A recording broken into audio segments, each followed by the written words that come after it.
definitely going to be probably my last video for like the next week or two. We'll see what happens. But how's it going, everyone? Welcome back to the channel. My name is Gianluca, and I'm a final year medical student, wrapping up medical school right now, soon to be first year family medicine resident doctor starting July 1st. Now that intro is really starting to be a mouthful, but anyways, what we're going to be doing today is giving you guys a quick update as to what's been happening in my life since finishing the last day of classes for medical school, what is going to be coming up next in the next few weeks, and why I am choosing to do things this way. I'm hoping that this video is going to be helpful for anyone that might be going through something similar in the future or is just trying to plan out their schedule, seeing why I'm doing certain things that maybe some people would do this way or maybe wouldn't do this way, and then I'll give you my feedback. So I think a good place to start off is that I wrote the step 1 of the USMLE, the American board exam, on April 1st.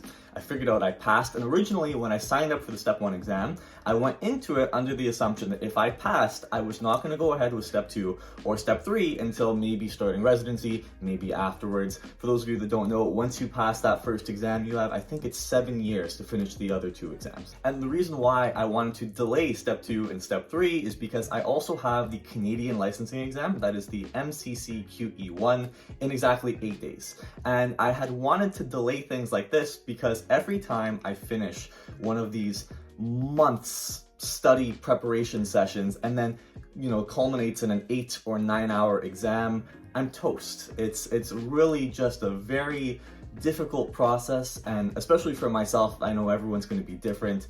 I feel super burned out right now when it comes to studying. There's only, even myself being a professional student, I've been doing this my entire life, there is only so long and so many days that I could will myself to sit in front of this computer screen, read all this information, and just do literal thousands of practice questions, which is why I had wanted a break in the beginning anyways. Now flash forward just a few short weeks after I found out that I passed the step 1 of the American exam, I decided to go ahead and book the step 2 of the American exam. That one is going to be on June 21st. So we have the Canadian exam, which is going to be May 16th, and about a month later, it'll be the American exam part 2 on June 21st. And the reason why I decided to do this is because I spoke with one of my buddies who actually wrote the second version of the American exam as well. And he's like, hey, listen, there's a very decent amount of crossover from step 1 to step 2, and you might find it a little bit easier if you just write step 2 relatively soon after you finish step 1. And at first, I was kind of like, I don't know, man, there's really no way that I could do that. And then I sat down for it for a little bit, and then I just thought, we're gonna do it. We're gonna do it. We're gonna get this all out of the way as soon as possible. And then that way I could officially look forward to starting the next chapter, which will be residency.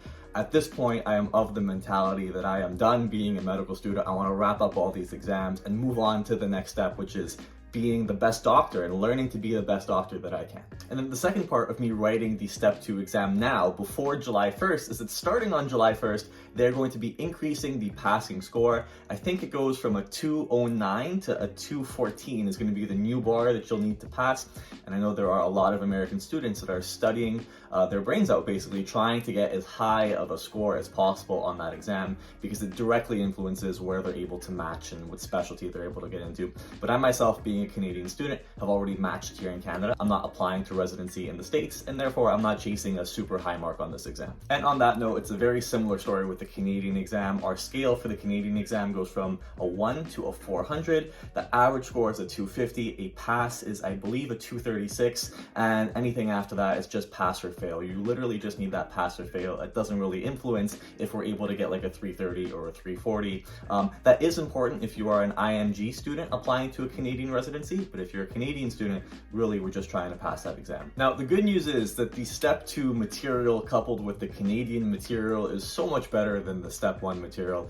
The step 1 material sucked. It was a lot of memorizing, just raw, straight memorization of facts, of pathways, of little, inserts, immunohistochemistry tests here and there. This one here is directly applicable to being a clinician and working, especially in clerkship. There are many questions that are directly taken from things that I've seen in the hospital, which is really, really nice to practice that stuff. And I feel like it's also going to be a good review prior to me starting residency. And I guess in that vein, that's another good thing about me doing this other exam in addition to the Canadian one right before they let us free in the hospital on July 1st.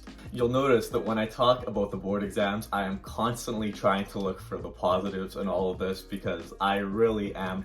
First, I don't want to ever get too detached from the audience, you guys watching me. I'm not a robot, okay? Sitting down here and doing this every day, this next week is going to be 8 to 9 hours of studying a day. I'm not looking forward to it, but as long as I could try and figure out some sort of positive that I could draw from it, it makes it worth it. And that is my strategy going into all of these. But I never want you guys to think that like I enjoy doing this and that's why. No, that's not it. I would much rather be working as a doctor, seeing patients in person, but this is a necessary evil that I understand that I just have to get through, and we're gonna try and make it sound a little bit more positive. On one final note, I just wanna say that I read every single comment that you guys leave me. I answer as many as I can. Same on Instagram. It's almost impossible for me to answer everyone there, but I try my best to read a lot of the feedback that you give me there. I have at least 30 videos lined up, things that I wanna do, and I will get around to them as soon as possible. There are some high yield topics that we have to go over. I want to talk about how to get ready for the Canadian board exams as well and share some information there. But the Canadians, what you're allowed to say about that exam is very, very restrictive. So I do want to talk to someone first and make sure that the stuff that I'm saying is able to be said without me being in trouble from any licensing body. So we got to go through that process as well. But to everyone that's been wishing me the best of luck, I've had a lot of you, wish me to take a little bit of time off and maybe just take a little of a break before starting my residency. I really do want to do that, and I will be doing that at some point. I am going to get some time off. I'm going to Hawaii. That'll be fun. Me and Nikki found a discount, like a little package. Like the flights were dirt cheap for some reason, and we booked them. And I'm really looking forward to that. But trying to break things up, trying to take care of my mental health as well as studying. I'm still at the gym as much as possible. I tore my hamstring the other day, but that's a story for another thing. It's a partial tear, and I'm slowly trying to rehab that as well. But that's all the updates that I want to share for today.